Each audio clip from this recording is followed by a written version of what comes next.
Hello, everybody. Welcome back to another lecture. This week we are going to keep on going in our module of interior construction.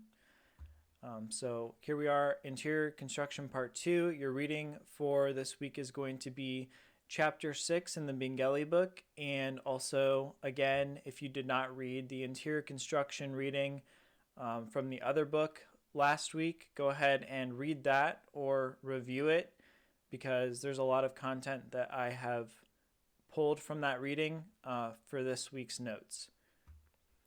All right, so to start out, we're going to talk a little bit about partitions.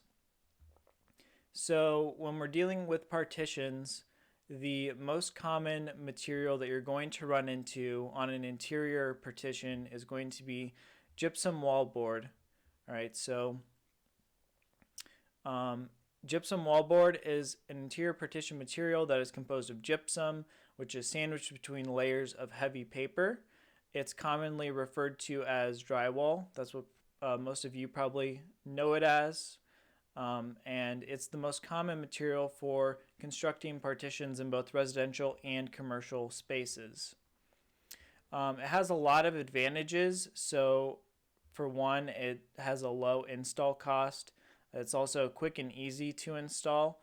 It has really good fire resistance. It has good acoustic properties, and it's really versatile. Also, it's easy to finish. So there's a lot of reasons we use gypsum wallboard with our construction.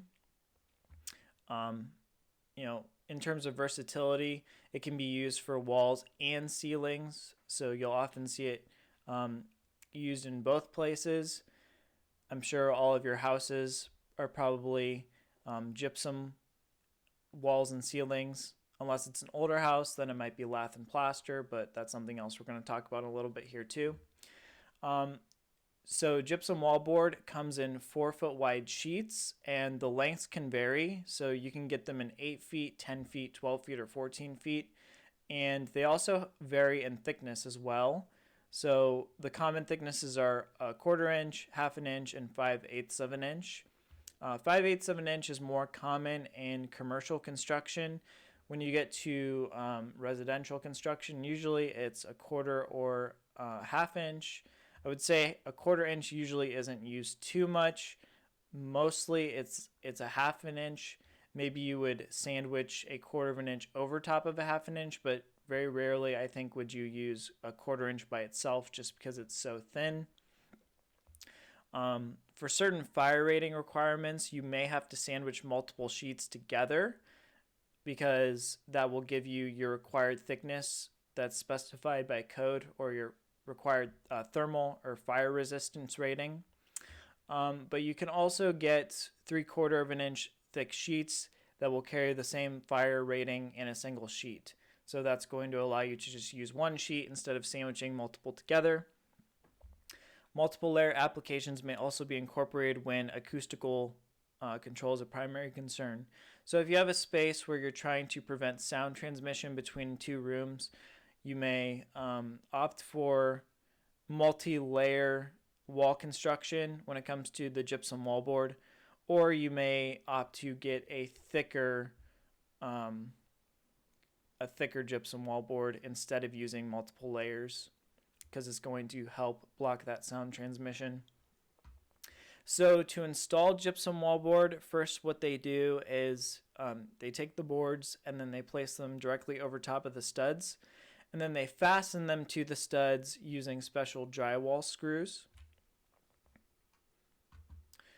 After they have attached it to the studs, what they do is they will apply joint compound, that's also commonly referred to as mud, and they will put this on all the edges and the joints and on all the screw holes. And then after they have their initial layer of mud applied, they call that the bed. They will take paper tape and then they will embed that into the wet joint compound. And they will also take corner bead, which is it can be vinyl or it can be made of metal, but basically that's just a special covering that they put over the corners, and that just helps to protect the corners from getting dinged up and damaged. Okay, usually they use those on outside corners. And then after they apply that, they're going to put another layer of compound over top of the tape or the corner bead. And then after the compound is dried, they might put additional layers of compound on just to smooth out the surface. And then once everything is totally dried, they'll go back in and they will sand it lightly to smooth out any imperfections and blend the joints together. All right, so I've linked a few videos here that you can watch. This first one is just a very basic video from Home Depot, just about the basics of drywall, basic terminology, and showing how they go about installing it. This one here talks a little bit about the techniques that drywall installers use to mud drywall seams. And then this one here is actually, I think, a really fun video to watch. It's a little bit longer, maybe 22 minutes, but it's just incredible. And I stumbled upon it when I was researching videos to put into here, and it's probably from like the 40s or 50s, or no, maybe even the 60s, but it's a really old video. It's really funny. So if you like old stuff, old vintage stuff, you should watch this because it's pretty great. This image here, this is just a space that has had drywall applied before it's finished painting, but all the mudding has been completed, as you can see. So all of these white lines here are the joints that have been taped and then mudded over, and then these little lines in between are where the screw holes exist, and they just put a line of the joint compound over those two, and they just totally cover everything. And then once this is painted, it'll all be a seamless surface, and you won't even be able to see any of these joints. All right, so the next type of partition material we'll talk about is lath and plaster. So lath and plaster walls are common in historical structures. They're not used as much today because there's a lot of complications with them. They're really durable, and they're like hard as a rock, and they're really solid, but they're very difficult to install, and it takes a lot of skill to be able to install them the right way. It's sort of a lost art, I guess, and you only have a handful of people nowadays who specialize in installing lath and plaster, so it's definitely not used as much.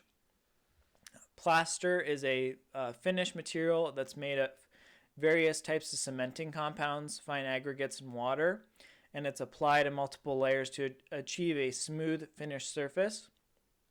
The term plaster refers to in finished materials of this type, and the term stucco refers to exterior plaster that contains Portland cement.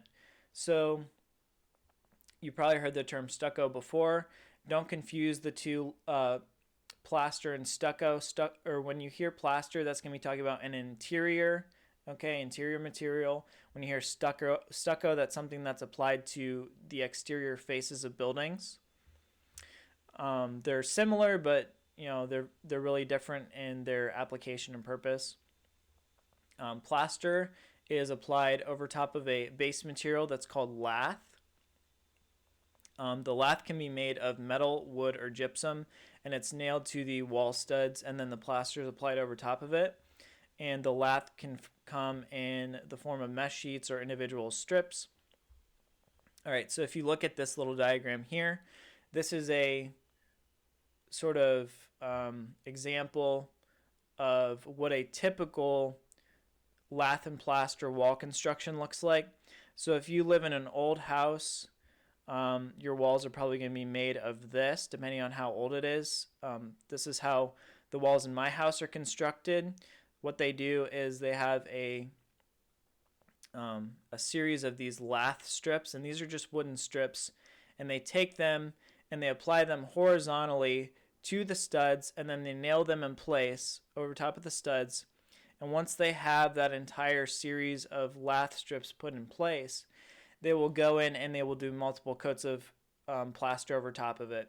So the first coat that they will do is known as a scratch coat.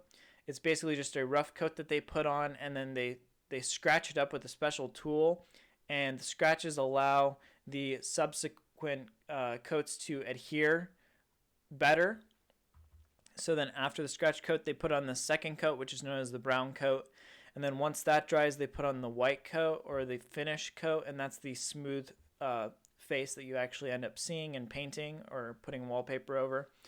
And then if you look here, the spaces between the lath are called keys. Okay, and these are what actually hold the lath to, or I'm sorry, hold the plaster to the lath structure. And this is what those keys look like from the backside.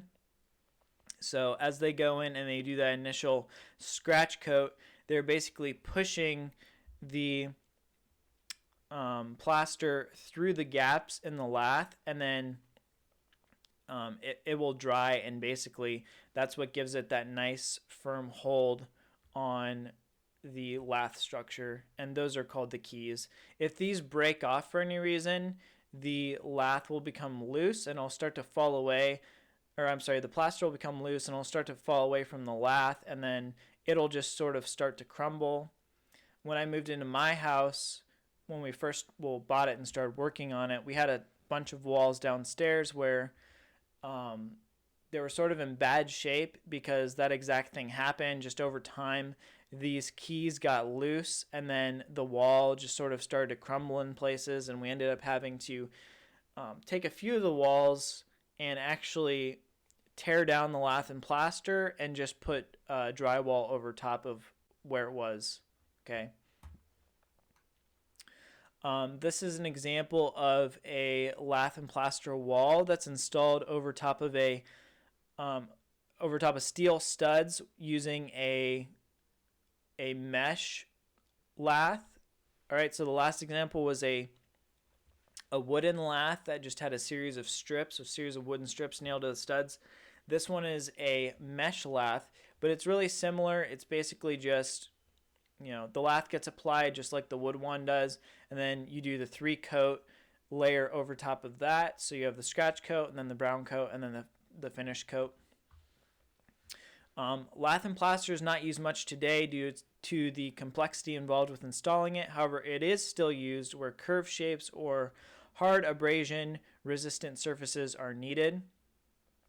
So like I said, it's really durable because once it's all dried, it's like a rock basically. It's really tough, and it's very durable, and it stands up to scratches and abrasions really well. Plaster, that's supposed to say plaster. It's also commonly used for ornamental castings and moldings and restoration work. Here's another one of those vintage videos that I found. If you don't watch the one about gypsum wallboard, at least watch this one. This one is really entertaining, and it basically shows a guy, back in the day. I don't know when it was recorded, maybe the 50s or the 60s, but shows him installing lath and plaster, and it's just amazing to watch how quickly he works, and it's really just an art form, and you have to be really talented to be able to pull it off and do it the way he does. So you should watch this because it's really interesting. Okay, so next we are going to talk a little bit about demountable partitions. So demountable partitions are a system of individual partition components that can be quickly assembled and disassembled to reconfigure spaces as needs change. Right? So these are not typical partitions that you would see like in a house or maybe just a regular building that's been built from the ground up. These are partitions that are put in place with the expectation that over time needs may change and spaces may need to be reconfigured. So we're going to construct this in a way where we can easily disassemble it and move the wall somewhere else to make those accommodations happen. All right. So the components are pre-finished, and they're designed as a system which allows them to be rearranged and combines with new components without the need of messy demolition and potential damage of nearby construction. All right, so if you look at this image here, this is an example of what I'm talking about. This is a modern demountable partition system within a corporate office environment. So basically, you can purchase these pre-made components and then assemble them and configure them how you like. You know, put the door where you want, put the glass panels where you want, put the acoustic panels where you want, and then they can serve a specific purpose. And then if the purpose of the space changes over time or things need to be moved around, these can easily be disassembled and then moved to their new location and put together. And the nice thing is they're really modular, meaning they can be reconfigured easily. Okay, so you could get new components with different functions and integrate them into this existing system really easily. So they're really convenient, and you see them used a lot in these corporate environments because very often they do need to be reconfigured over time, and that's something that the company just expects.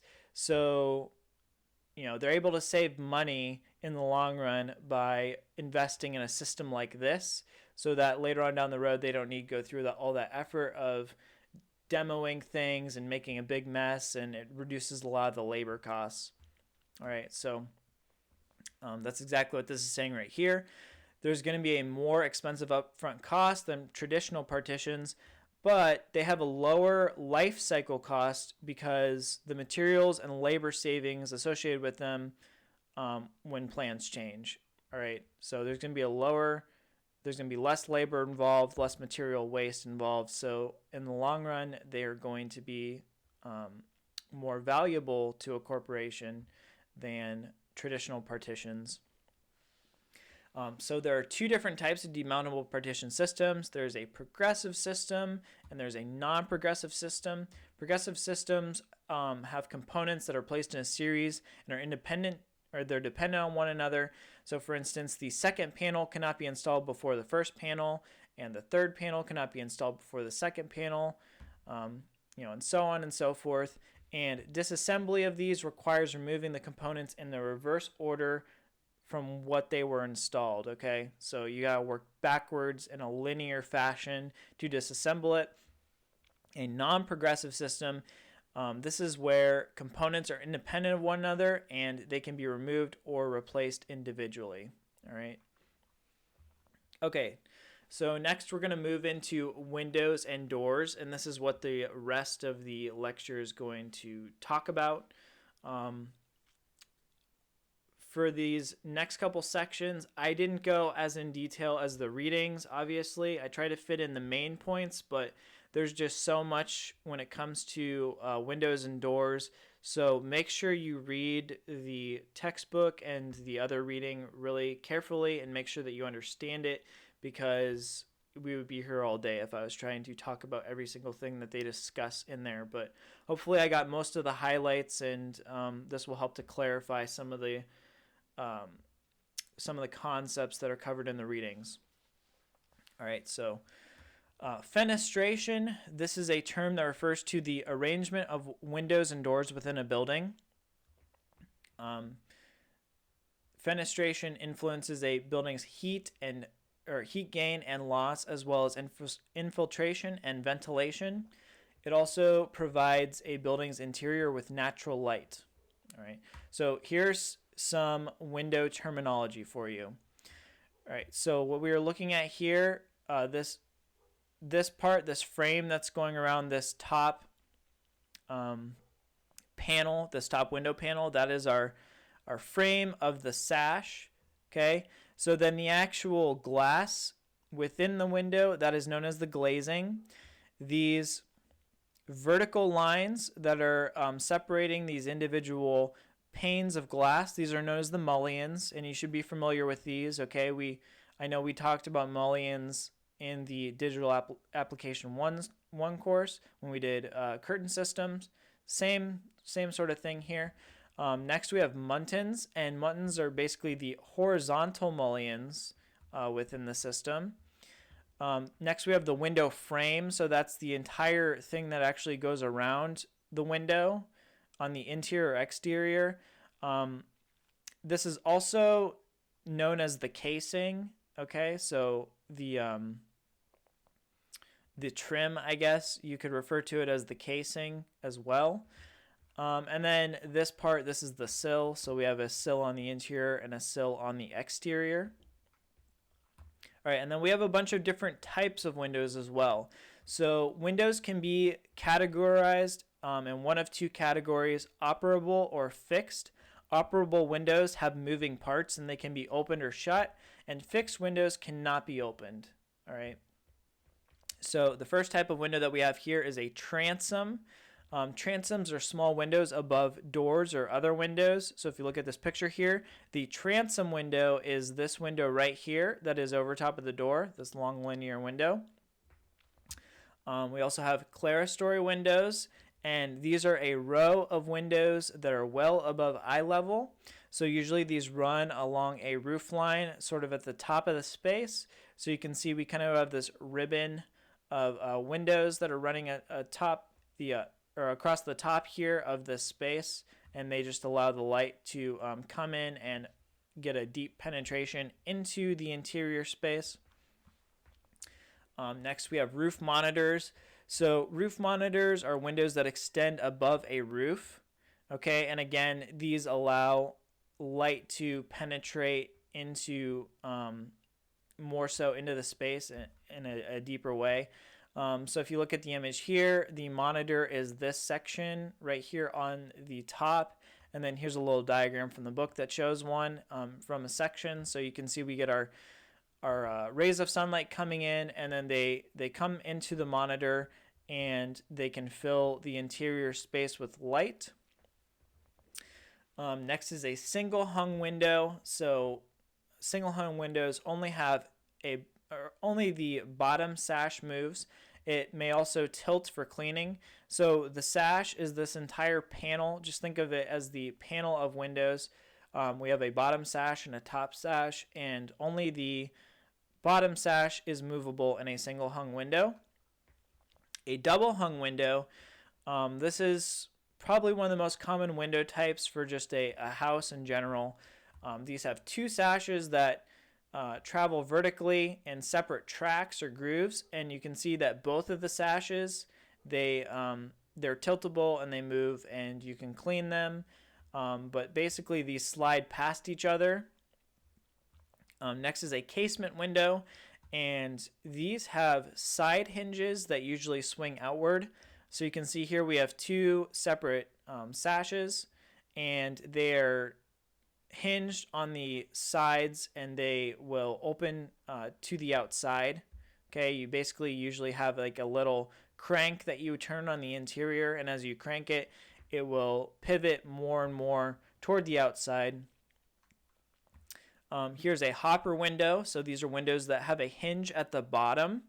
Awning windows are the opposite. They are hinged at the top and they open outward. This one, I believe it's pronounced Jalous. I actually don't know how to pronounce this one. But basically, these are windows that have opaque or translucent horizontal louvers that pivot in a common frame. So louvers are basically these individual panes that we have here, and they're all in a track, and each of them pivot. So basically you have a single control for them, and you can pivot them open or shut. They're sort of like plantation blinds, if you've ever seen those before. And then here we have a sliding window. So these have two sashes, and one of them slides like this one down here, or they can have three sashes and the middle one is fixed. All right, so we have two separate tracks, and one of the sashes just slides in front of the other. Then we have skylights. So these are just windows that are placed into a roof assembly. And then we have tubular skylights, and these are skylights that reflect the sun's rays through a tube into the building's interior. So you can see we have the sun shining. It shines into this little tube that comes out of the roof assembly, and then that light then bounces around through this sort of duct or tube, and then it will make its way into the interior. And on the interior side, it kind of just looks like a big recessed downlight. Okay, but it's actually a skylight. All right, so window performance. Windows manufactured in the United States have a performance rating that was developed by the National Fenestration Rating Council, NFRC. Fenestration performance test the measure of different factors, such as a window's U factor. Okay, you should remember U factor from like week 1 when we talked about building envelope. That's just a measurement of heat transmission through a component. Solar heat gain coefficient, SHGC, visible transmittance, VT, and condensation resistance, CR. You don't need to know super in depth what all these things are. We'll talk about solar heat gain coefficient a little bit later on, but these other two terms, just read what they are, kind of get a general idea, but you don't need to be an expert on what exactly these terms mean. Air leakage, AL, so that's a measurement of the heat loss or gain that occurs by infiltration through the cracks and openings in a window assembly. It's measured in cubic feet of air through a square foot of window area, and lower AL ratings are going to indicate better performance. Okay, so if you have a window and you see that has a low air leakage rating, that means that it's going to be better performing. Okay. Window orientation. So windows are placed strategically within a building envelope to meet specific thermal and daylighting requirements. Placement is going to vary based on a building's geographical location. All right, so you can see we have a little table here. This is from the textbook, but basically this tells you in the northern hemisphere what putting a window in each of these different orientations is going to do. So if you place it in a north-facing wall, basically, you're going to be losing radiated heat in all seasons, especially winter. You guys can go ahead and read through these, but just know that architects and interior designers, when and also engineers, when they're designing buildings, they're going to be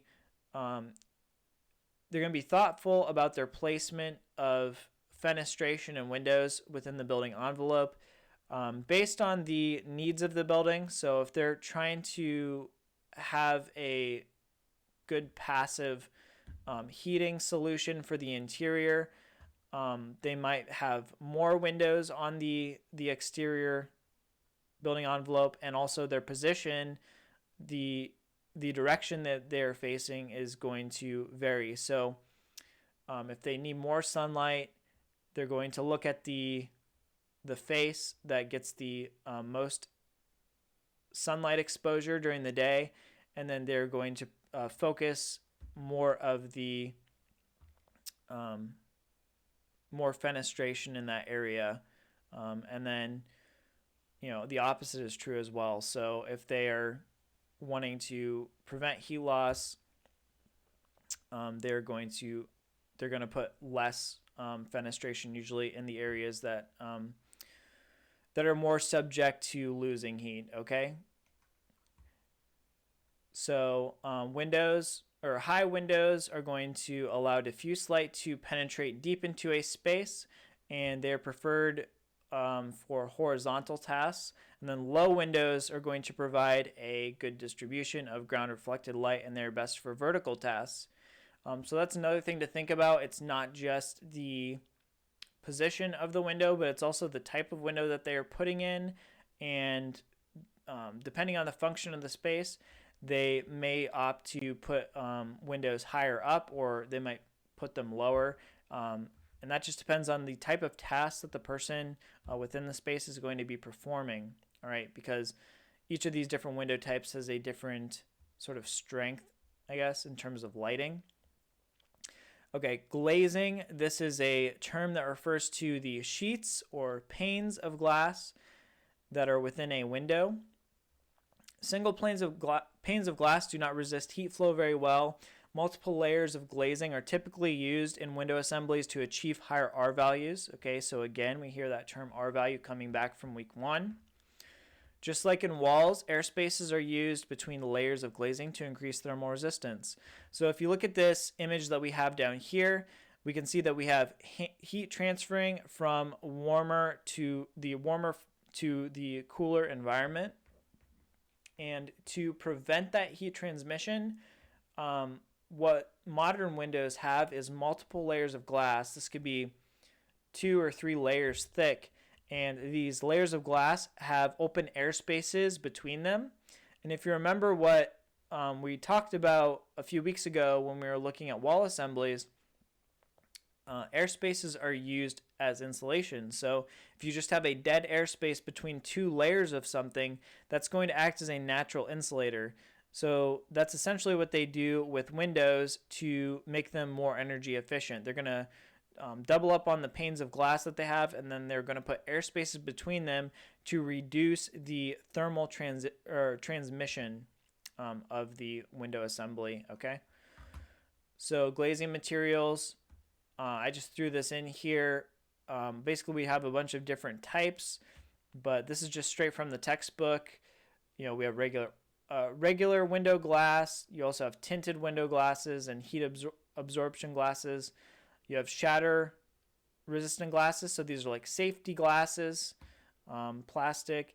They all have different benefits to them, and they're used in different places. You can just take a look at this little diagram here and kind of read the examples in the book to get an idea of where you'd be using these in a real scenario. Window frames, these are typically made of wood, vinyl, fiberglass, or aluminum. Storm windows and screens. So a storm window is a separate sash that is added to a single glazed window. So if you have an older window that only has one layer of glazing, you can add a storm window to it, and that's going to provide additional insulation and weather protection to that old window. Thermal transmission. So windows and doors account for about 1/3 of a home's heat loss, with windows contributing more than doors. Right. So windows, these are the big spots where all the heat is basically being lost from the interior of a building. Right. So it's important that they are designed in a way that minimizes that heat loss, and that we specify high efficiency windows and doors to basically reduce that as much as possible, because that is where most of that heat loss is occurring. Glass is an efficient conductor of heat. Windows and skylights are typically the lowest R value and highest U value components of building envelopes. All right, so if you remember back to like week 1, low R values are bad and high U values are also bad. Ideally, what you want is a assembly that has a high R value. That means it has a high thermal resistance and a low U value. So that means it's transmitting the lowest amount of heat that it can. Okay, so lower U value, that is going to be a lower rate of thermal transmission. Okay, since windows and doors are a major point of heat gain and loss in a building, having more of them typically increases heating and cooling bills. All right, that just makes sense. That's common sense. Building codes and standards prescribe relatively small windows in relationship to the residential floor areas and commercial wall areas to conserve energy. Okay, so ideally you want to minimize windows and doors, depending on the design though.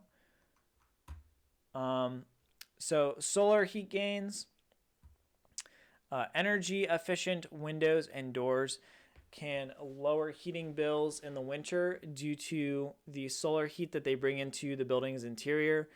So obviously if you have a lot of windows and it's the winter time, that sunlight's going to be coming through those windows and it's going to be passively heating the interior space of the building. So in that way, more windows could help the situation, but if you're going that route, you're going to need to have something that's really efficient. So that way you're not losing more heat from the interior of the space than you're gaining from the outside through the sun rays. That makes sense. So passive solar heat gain is a desirable quality during the winter, but it can also lead to overheating during the summer. High performance windows minimize the exterior's temperature influence on the interior. So basically you'd want to spec a high performance window because that is going to sort of reduce the influence that the exterior has on the interior and vice versa. Basically this means it's just going to reduce the heat transmission rate from inside to outside or outside to inside, and it's going to just regulate that temperature year round. Solar heat gain coefficient. So this is a term that we mentioned a few slides ago. This is a measurement of how much heat is being transferred through a window into a building's interior. So these values range from 0 to 1.0. Higher values, such as 0.9, indicate poor thermal resistance. This means more heat is transferred through the window. And a high value is going to be desirable for a passive solar heating application, and a low value is going to be desirable when cooling is an issue. All right, so if you, again, are designing a building to have an efficient passive solar heating system, you might want to specify something that actually has a lower solar heat gain coefficient. A higher solar heat gain coefficient, because that's going to allow more of that heat from the outside to be transferred through the window into the interior, and that's going to actually heat up the space. And then if you need to keep the building cooler, right, it's going to be just the opposite. You're going to want to specify windows that have lower values, okay? Window films, again, there's a bunch of different types of films you can apply to windows, and they all have different effects, and they're used in different ways for different situations. You can read through these. Low emittance or low E coatings. So these are special transparent coatings of silver or thin oxide that allow the passage of visible light when reflecting infrared heat. Hold on, let me read that again. Special transparent coatings of silver or thin oxide that allow the passage of visible light when reflecting infrared heat radiation back into the room, thus reducing the flow of heat through a window. All right, yeah, I thought I was confused for a second, but basically these are just coatings that they put on to the glass, and they're see-through. You can't really even tell that they're there, but they're used to bounce back the infrared radiation, okay, back into the room. So if you had an interior space and you had a window that has this low E coating applied to it, basically when that when the heat inside of the room is trying to make its way to the outside, to the cold space, it's going to hit that low E coating, and that coating is going to basically bounce it back into the interior space. All right. It's applied to the glass surface facing the air gap. Okay, so the side that faces the air gap is going to be getting the coating applied to it. And it's also used to block UV rays. And this is important because it prevents carpets and furnishings from fading.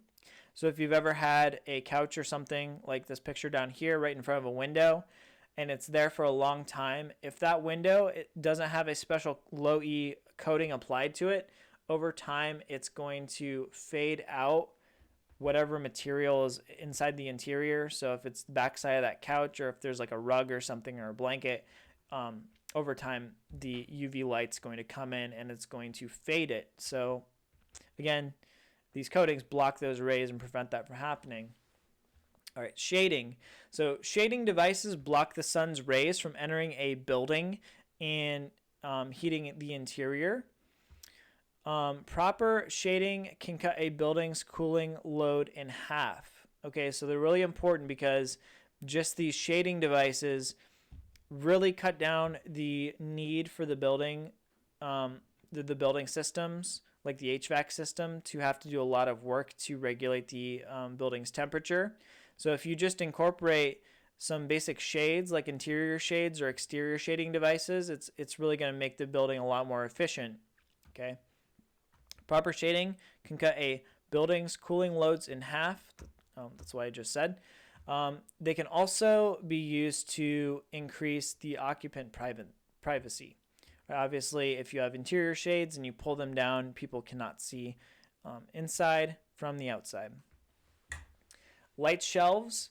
Okay, so these are shading devices that are placed on the interior above the eye level, and they redirect sun rays upward. Okay, so if you look at this picture here, we have sun rays coming in. They bounce off the top surface of this light shelf, and what this does is it helps control glare, and it increases the depth of the sunlight penetration into the interior space. So if you're standing here, you're not getting that direct sunlight hitting you in the eye, causing that glare. It's instead hitting this, and it's bouncing upward, and it's being pushed further into the interior, and it's making it brighter inside that space, okay? All right, now we're going to talk about doors. This is the last thing we'll talk about for this lecture. So here's some basic door terminology. Here we can see we have some glazing on this door, so that's just a glass panel. We have the door jamb. So the door jamb is basically the structure of the door on the sides and the top. And this is what the door is basically attached to, and it's what seals the door. We have a mullion here, which is dividing this side light from the actual door itself. At the bottom, we have a sill that has a threshold attached to it. So this is just a transition point from the interior to the exterior, and it provides a nice seal, a weather seal, from preventing the outside elements from getting inside. The casing, that is another term for the trim that is applied to the face of the wall on the perimeter of the actual door assembly. And then a side light, again, that's just a little fixed window sort of right beside the door. So door types. Wood is the most common door material for both residential and commercial construction. You can also have steel doors as well, or aluminum doors.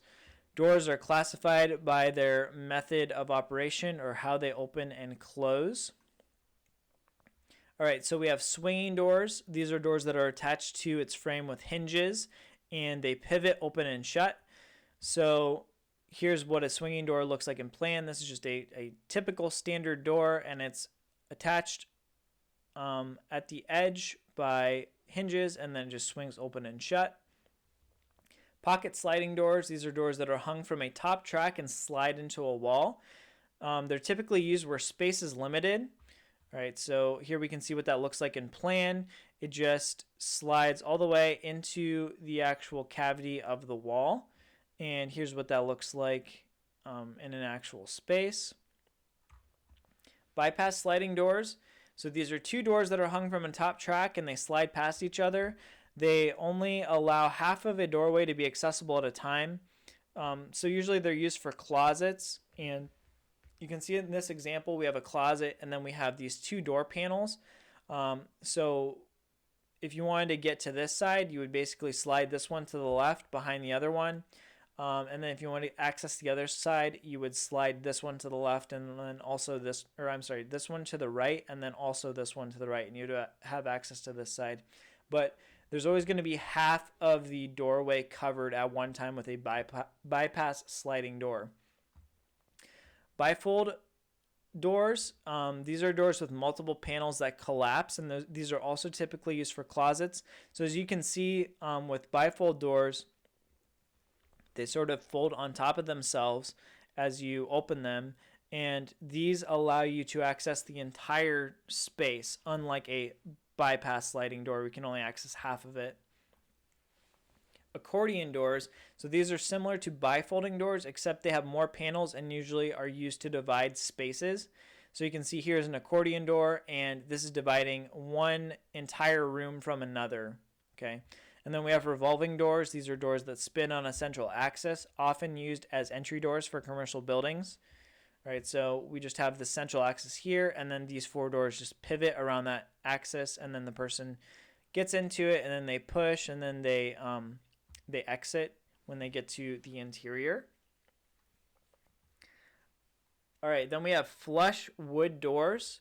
So these are doors that are made of thin, flat veneers laminated to various types of cores. This is supposed to say cores, not cord. The cores can either be hollow or solid. So if you look at this picture here, we have a hollow core door and we have a solid core door. So basically, looking at this hollow core door, what they do is they have sort of this mesh structure, okay? And wherever you're seeing white, you're actually seeing the back side of this door face, okay? So this is the door face on the front. This white is the back side of it on the other side. And then this mesh, this like beehive looking hexagonal mesh that they have in here, these are just think of it like a honeycomb. All right, it's basically just like that. They have a structure in here where this is hollow, but all these blue little lines provide support for the exterior faces, okay? And the whole thing is basically just hollow, and it's really lightweight. And then a solid core door, on the other hand, this is where you have some kind of material. Maybe it's like a particle board or an MDF or something, and it's totally solid all the way through. And then you have just a thin veneer for the door face that's applied directly over top of that. Okay. Usually they're a lot heavier, and they're just built better typically. Panel doors, so these are constructed of solid pieces of wood that frame various types of panels. Panels can be a raised style or a flat style. So if you look here, we have this is just a regular flush door. That means that there's nothing going on the surface. It's totally flat. And then this is a panel door where we have a series of stiles. Stiles are the vertical framing elements, and then rails are the horizontal framing elements, and they frame in these individual panels. Okay. Wood doors can be made custom to any size, but there are a set of industry standard dimensions for doors. So the standard widths you're going to see are 2 foot, 2 foot 4 inches, 2 foot 6 inches, 2 foot 8 inches, and 3 foot. Standard heights are going to be 6 foot, 8 inches, and 7 foot. And then the standard thicknesses, a hollow core door is going to have a thickness of 1 3/8 of an inch, and then a solid core door is going to have a thickness of 1 3/4 of an inch. All right, so lastly, we're going to talk about door hardware. First we have doorknobs, and you all should know what a doorknob is. That's just the most basic way of opening a door. Okay, so you just grab the knob and then you twist it, and that's going to release the locking mechanism. That's going to allow you to open and shut the door. And then we also have lever handles. Okay, and then these basically work in the same way as a doorknob, but you're grabbing a lever and turning it as opposed to the actual knob. And then we have pull handles and push plates. All right, so these are ones where there's no locking mechanism built into the side of the door that is activated by like turning it. You're basically just pulling or pushing the door itself. And all these have different requirements based on like ADA accessibility guidelines. So for example, they should be easy to grasp and latch with one hand without tight grasping, pinching, or twisting of the wrist. And the force required for pushing, open, or pulling open a door should be no greater than 5 pounds. There's also a bunch of standard dimensions associated with this for ADA, mounting heights, all of that. It's all covered in the book. And then lastly, we have hardware associated with steel doors or egress doors. So we have what's known as panic hardware. Panic hardware is a door latching assembly that is going to disengage when you apply pressure on the horizontal bar that goes across the door. So basically, I'm sure you've all used these before, but if you're going up to an exterior exit door, you have these bars here. These are known as crash bars, and you push against them. And when you do, that is going to release the pins that are inside these vertical rods, and that's going to allow the door to open and shut. And you need these on egress doors. It's just a safety measure. So if you're running out of a burning building, you basically crash into these bars. That's why they're called crash bars. And it very quickly allows you to open the door as you're running out of the burning building, okay, if there's an emergency. And then lastly, we have door closers. So closers can be applied to the bottom or tops of doors, and these are just components that let the door close automatically.